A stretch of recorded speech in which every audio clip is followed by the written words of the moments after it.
For the past several years, I've had a lot of articles and segments on TV shows, radio shows, podcasts, etc., featuring me as the black label warning to the trad wife life.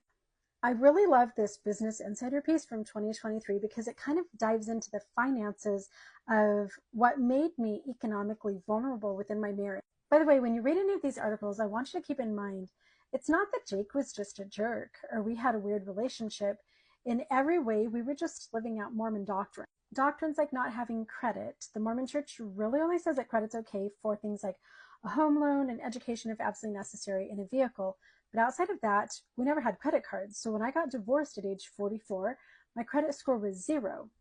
Another really problematic doctrine that would hurt my finances, and still does, is the commandment to get married young and have babies as quickly as you can. Mormon leaders have taught don't delay marriage until you finish your education or establish a career. Get married young and have babies as soon as you can. They teach their members to kind of suspend common sense and get married and have those babies as young as you can, and then God's going to make all of those other details work out. Spoiler alert, that's what I did, and God didn't take care of jack squat.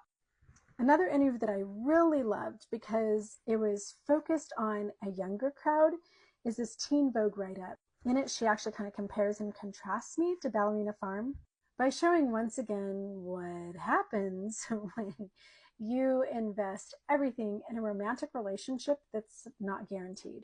The Daily Mail write-up was a little bit repetitive, but I loved how she kind of put a spotlight on some of the really dark aspects of the dangers of being a trad wife, which I wish that somebody had told me about when I was a 17, 18, 19-year-old girl. And that is why I do everything that I do. Because there are so many people like Hannah Neeleman and Nara Smith and Esther Williams who are showcasing their lives and making it look so amazing.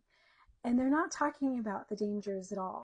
Nobody told me that if I dropped out of college and didn't have a career and started having babies when I was super young and had as many as I could and didn't have a checking account and didn't have a credit card and didn't have anything, didn't have a way to make money for myself in the years after my divorce. Nobody told me that at age 44 I'd be living in my vehicle and eating out of Catholic food pantry.